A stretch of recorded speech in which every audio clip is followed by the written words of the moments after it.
ప్రభునందు ప్రియులకు యేసుక్రీస్తు నామములో శుభములు తెలియజేస్తుంటున్నాం. ఈ దినము బైబిల్ వాగ్దానము, జ్ఞానమును తెలివియు నీకు ఇయ్యబడును. 2 దినవృత్తాంతములు 1వ అధ్యాయము 12వ చరణంలో దేవుడి ఈ మాటలు మనకు తెలియజేస్తున్నాడు. ప్రియమైనటువంటి దైవజనమా, జ్ఞానము తెలివియు నీకు ఇయ్యబడును. దేవుడు సొలొమోనుతో ఈ మాటలు తెలియజేస్తూ ఉన్నాడు.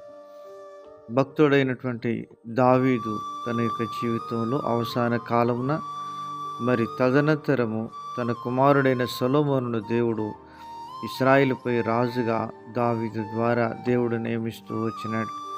ఇలాగున సొలొమోను ఇశ్రాయేలుకు రాజుగా చేయబడిన తర్వాత సొలొమోను దేవుని సన్నిధిలో ప్రార్థించినప్పుడు దేవుని ప్రత్యక్షత పొందుకున్న తర్వాత సొలొమోను దేవునితో అడిగిన మొట్టమొదటి మాట, ఇంత విస్తారమైనటువంటి నీ ప్రజలను పరిపాలించడానికి, ధూళి అంతగా విస్తరించిన నీ ప్రజలను ఏలటానికి నా జ్ఞానము నా తెలివి సరిపోదు దేవా, నీవు నాకు జ్ఞానమును తెలివియు వివేకం గల హృదయమును దయచేయమని సొలొమోను దేవుని సన్నిధిలో ప్రార్థన చేసిన ఆ యొక్క ప్రార్థన దేవునికి ఎంతో అంగీకారంగా ఇష్టకరంగా ఏర్పరచబడుతూ వచ్చింది.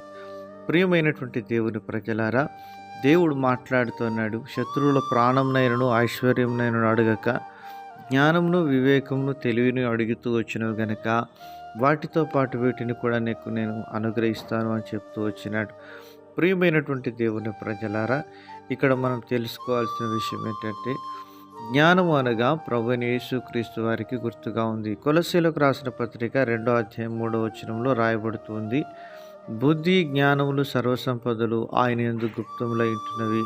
కనుక దేవుని యొక్క జ్ఞానాన్ని నీతిని ఎప్పుడైతే మనం వెతికే వారంగా ఉంటామో వాటితో పాటు సమస్తము కూడా దేవుడు మనకు అనుగ్రహించేవాడుగా ఉంటాడు. అలాగున పరిశుద్ధ గ్రంథంలో అనేక మంది జ్ఞానమైన దేవుని వెతుకుతూ వచ్చినారు.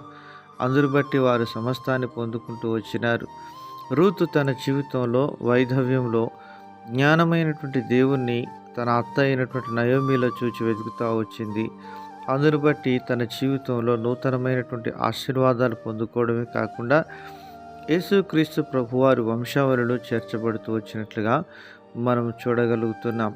ఇలాగిన సారెపతు విధవరాలు ఆ జ్ఞానమైనటువంటి దేవుని వెతికి తన కరువు స్థితిలో ఉన్నా కానీ దేవునికి మొదటి స్థానం ఇచ్చి దైవజనునికి ఆతిథ్యం ఇచ్చి ఆయనకు లోబడుతూ వచ్చింది.